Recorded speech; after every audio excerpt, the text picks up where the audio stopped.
Hi, and welcome to this installment of Bergeron Briefs.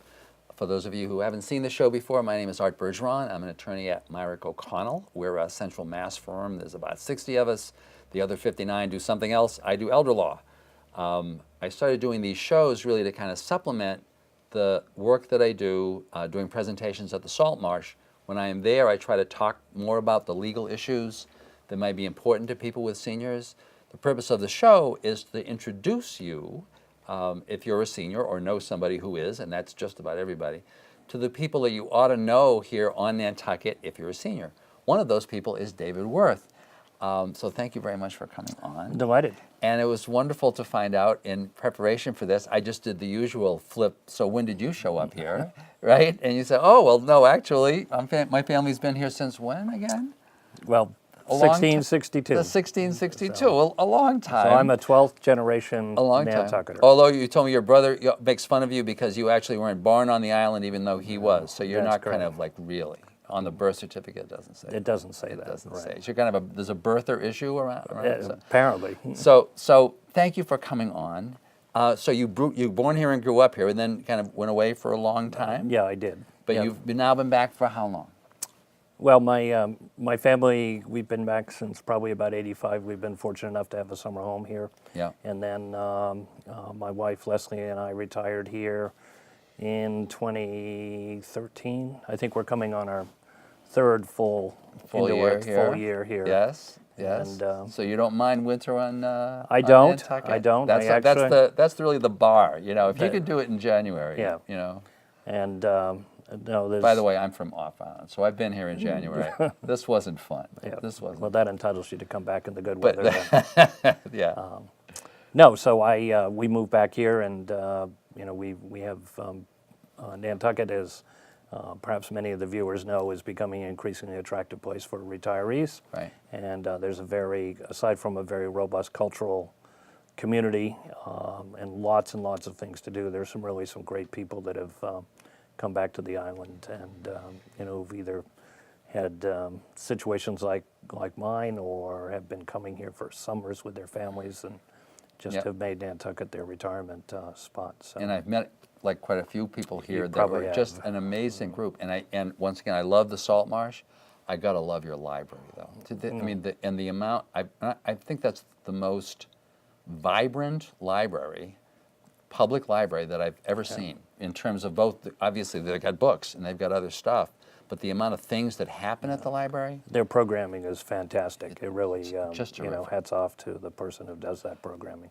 Yes. So there's a lot of that, going on, which, for older adults, seniors who are contemplating whether Nantucket's a good place to be, you can maintain a pretty, vibrant both social life as well as intellectual life on the island. Here. Now, that doesn't mean that people don't get off in February and March to warmer weather, but Although they don't complain about the internet service sometimes.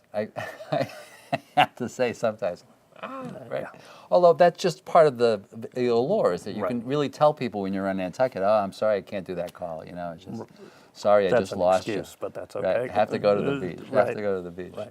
So I asked you to come on, and I had heard about you from my friend Chuck Gifford when he told me that you were at Sherburne Commons, right, and that you had retired there, right, but that you also were one of the people really who became part of that core group that took Sherburne Commons from for-profit to non-profit, which I just thought was wonderful when Chuck was talking about it. So can you just talk a little bit about that, about kind of what motivated that, and how you did it? Sure. And then from your own perspective, now that you've done it, so now what? Right. Okay. Well, I don't physically live there. I have a house somewhere else on the island. I got it wrong.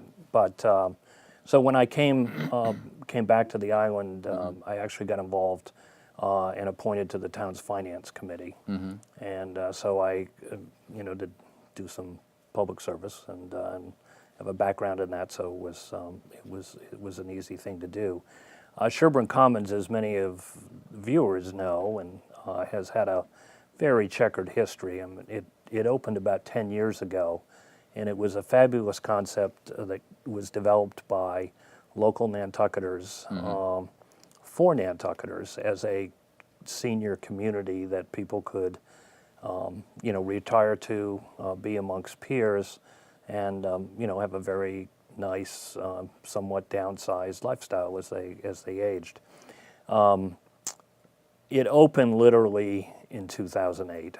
Not a big year in the real estate world. No, and they almost immediately went into bankruptcy, which was very traumatic for the people that had put money in, individuals who had put money into the community. So Were there already people living there when it went Yes, into bankruptcy? yes. Wow. And they actually, without going into all the technical details, they basically lost everything that they had put in. They still live there, and but it was very, very traumatic, and of course had a big impact upon the town because the folks that originally developed the idea, people like Joan Craig, who was a beloved, Nantucket person. The town gave that group 22 acres on a long-term ground lease, I see. 99 years. I see. So the group didn't have to purchase the land.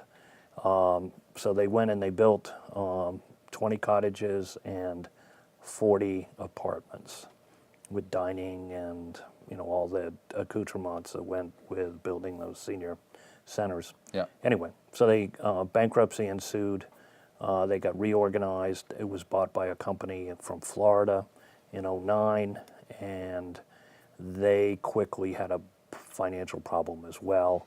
And the folks that had lent them the money to buy it out of bankruptcy, which is a real estate investment trust from California, took it over.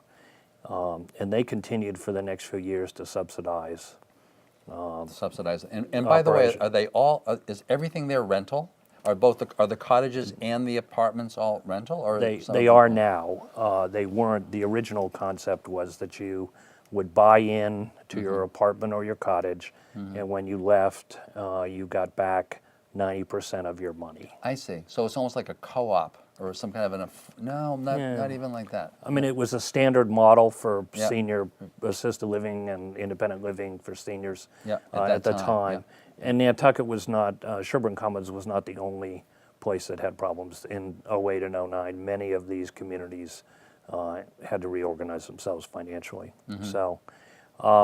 So anyway, the Real Estate Investment Trust had this non-performing asset, as they called it. They were putting a lot of money in to subsidize it and were looking to sell it and get out from underneath. And the town was, because the town has a ground lease interest, has been involved with this transaction. I got actually approached by some people in the town to take a look at this. My business background was well suited to doing that. I've done a lot of buying and selling of assets, and also a lot of basically restructuring of businesses. Yep. And so I looked at it, and I proposed that we convert it back to a not-for-profit organization. So it started as a not-for-profit when Joan Craig and that team built it. Then it flipped over to a for-profit status when it was bought by for-profit companies. And then I proposed that we go back to a not-for-profit status. So in 2014, negotiated the purchase of the property from the Real Estate Investment Trust, formed a not-for-profit organization, and in January 7th or whatever of 2015, we took over operation. And So the nonprofit's been operating in that form now for a year and a half. 18 months, yeah. And we were able to, so we made some, we did the usual business things. We were able to be cash flow positive in the first month. We've been cash flow positive every single month we've been in operation. And while my board doesn't want to quite say that we've turned the corner, because sometimes things happen, we're actually operating in a very financially stable and good position for the first time. Now, would you mind my asking how did you do that? I mean, right, that you became cash flow positive after buying from a for-profit that was dying, right? Or is that confidential? I No, don't know. no, no, no. It's It's like a, you know, it's like a a lot Donald of Trump, like a trade secret. I just did it. You know. well, a lot of people ask me that question, and it sounds so very trite. But the best way to describe it is there's a lot of blocking and tackling that goes on in business, and it's not very, you know, it's not very sexy. It's not the long pass, but you know, you have to do a lot of little things, and you have to pay attention to the details. Yep. And Sounds like my restaurant clients. They always, There always you go. describe it that Yeah. way. It's a million salt and pepper shakers and food, right? The price of the Right. food. It's a million things, right? And with that comes an improved accountability, you know, among from the staff, and so that's fundamentally what we engaged in, and then of course because it's real estate, occupancy solves a lot of problems. So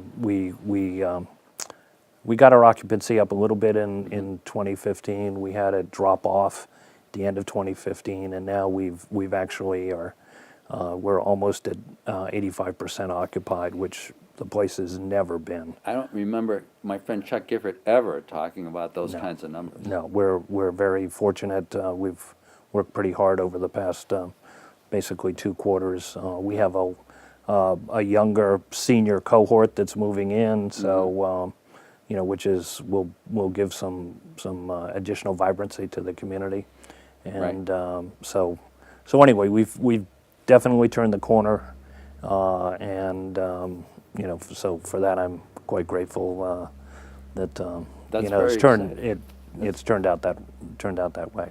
And from your, I didn't mean to Go ahead. So I was going to say, just from your perspective now, obviously you got to be happy about that. Now, so going forward, how do you imagine Sherburne Commons evolving from here? Is it a matter of just kind of tending to your knitting and just making sure that what you're doing is working, or do you imagine any other changes to Sherburne Commons? Well, it clearly continuing to attend to the knitting is appropriate. I think if demand is there, we would probably like to expand down the road, but we would only do it if we were pretty convinced that demand was there, and market was so we don't get into, you know, the kind of financial problems that the other teams have had. Beyond that, as you may know, there is an increasing focus on providing care for seniors in their homes. And Excuse me. one of the concepts that we've talked with, and I've talked with many of my people now that I've met that are in this industry, is borrowing on the village concept, which you're perhaps familiar with. Our viewers may not be, but it's basically providing services on a somewhat of a modest annual fee, where it might involve having handymen come to their homes to do work. Beacon Hill was perhaps the first and maybe most prominent of those, but it's basically, you know, extending services to seniors in their homes. Many of the assisted living communities around the country have started to go to offering, you know, their basic services they offer in assisted living in people's homes. So one of the things that we've talked about as a board is moving perhaps in that direction. We have a business called Sherburne Commons at Home. Yeah. We have not rolled it out, but it's fundamentally an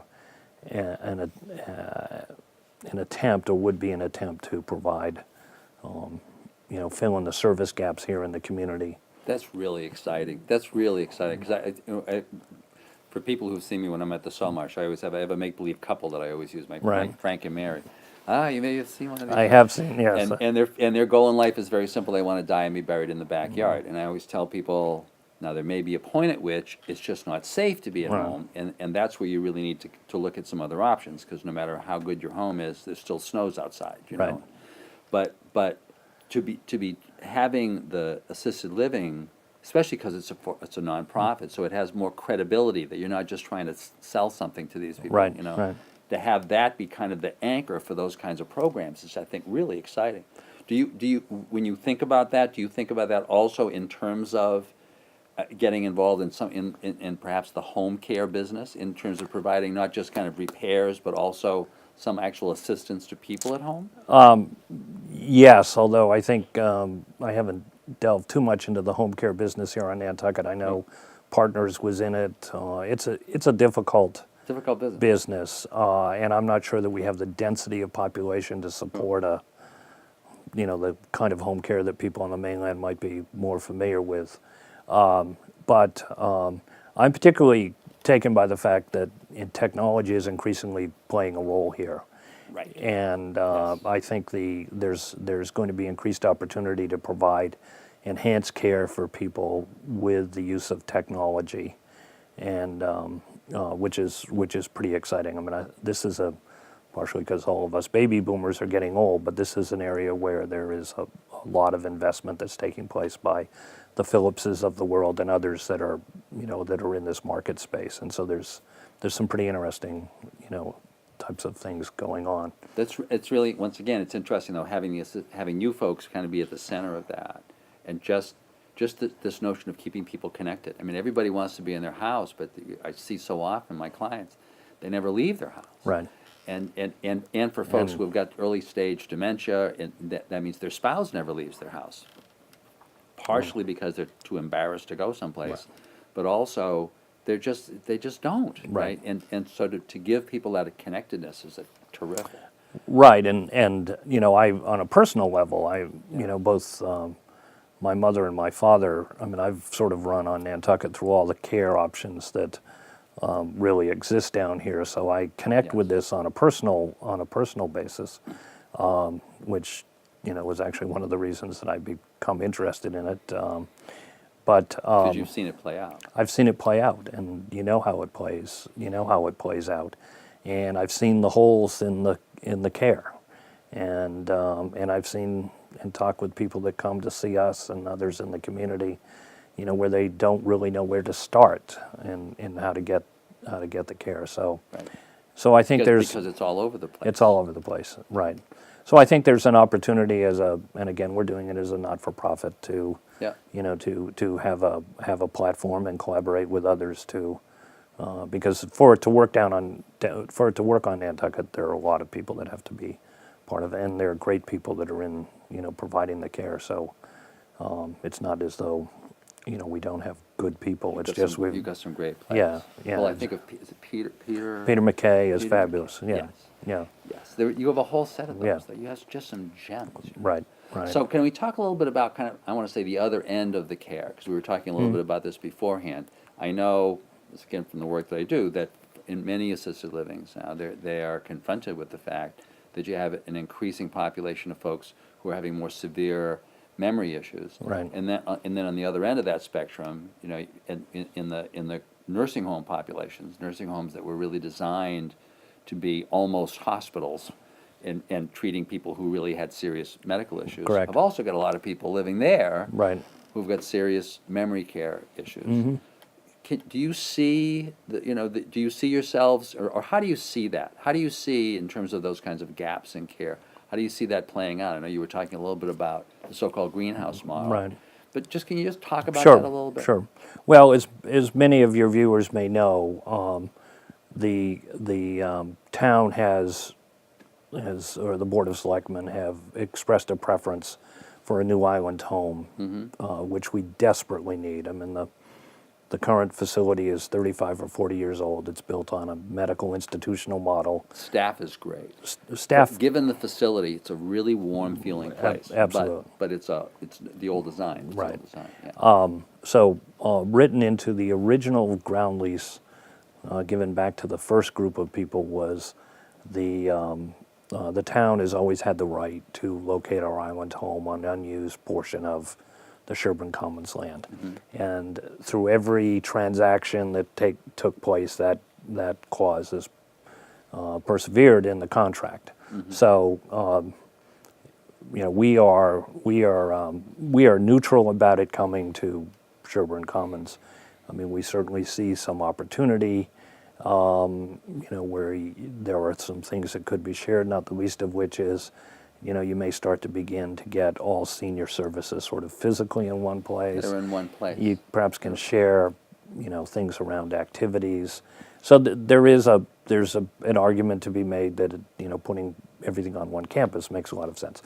But that's not our decision to make. The voters are going to make that decision, and that's fine, and we're 100% cooperative with them. No, and that's like, could you talk a little bit about this?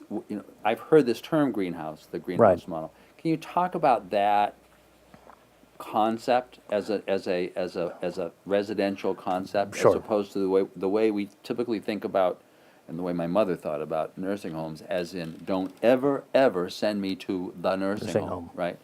And part of that, now I've come to appreciate, is because we have a particular vision of that. Which Sure. is, right. Can you just talk about that a little bit? So the term greenhouse is actually a trademark name, but there was a physician at Harvard who, with family in need of care and some of the work that he was doing,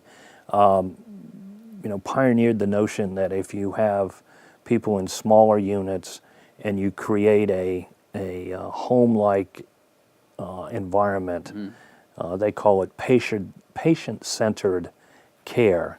So if you put the resident, or resident-centered care, I guess is more appropriate, if you put the resident at the center of the care, that they will in fact thrive, because it's much more like their home. And it also, the way these are built, they're built in smaller units, basically 10 rooms around a kitchen and a dining room, and then a team of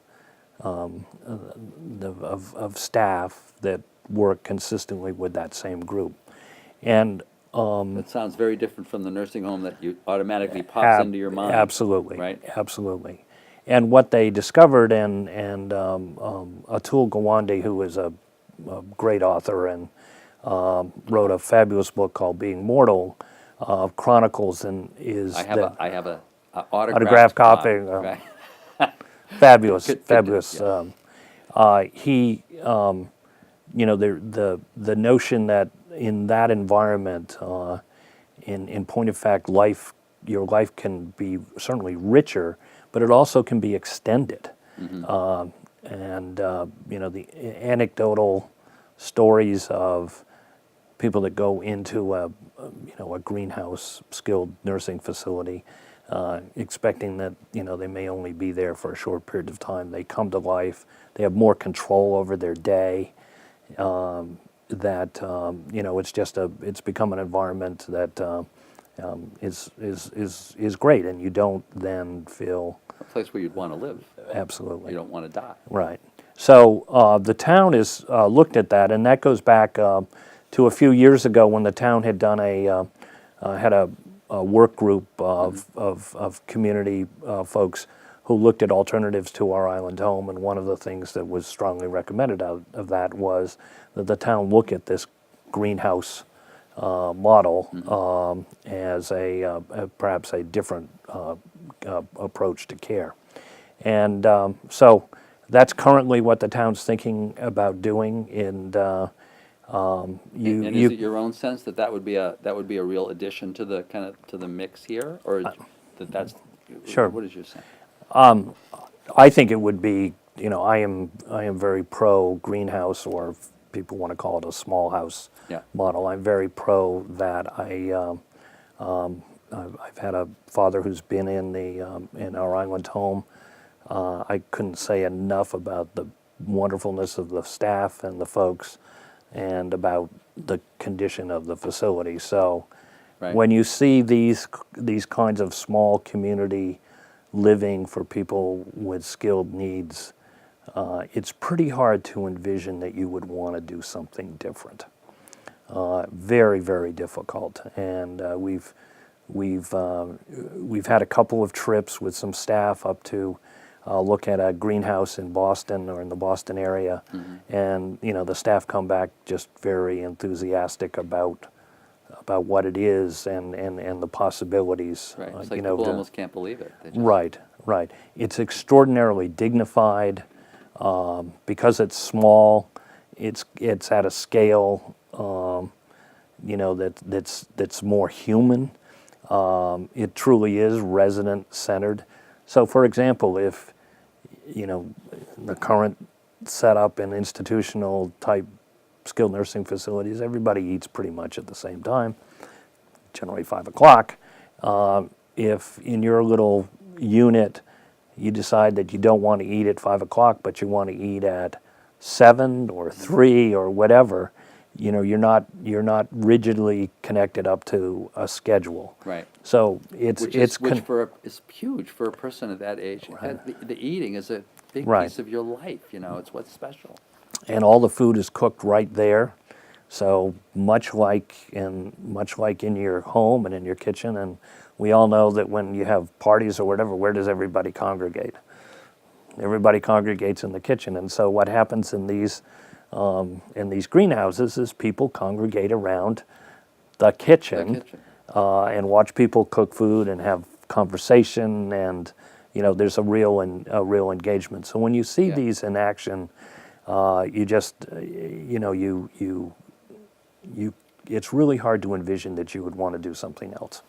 You know, it's so funny because as just the way in which you describe it, and the way that you find Yeah. yourself being energized to describe it, just I think may give people a sense of how important this may be, how this different way of looking at this for all of us, Right. for all of us, because none of us are getting any Younger, that's younger. yeah. I always tell people I started doing this after my mother died in a nursing home, you know, and my older brother has an early stage dementia Yeah. diagnosis now, and I say, it could be coming. Yeah. So, thank you for that. Thank you really for the description, and thanks for describing kind of where, right now, where Sherburne Commons is going. I think it's a wonderful thing. It's just a wonderful thing that you and the other folks here, you know, were able to kind of take this back as a community thing, and I think it really can be a model for many people in other parts Yeah. of the state. So thanks very much for watching today, and I look forward to seeing you in the next installment of Bergeron Briefs.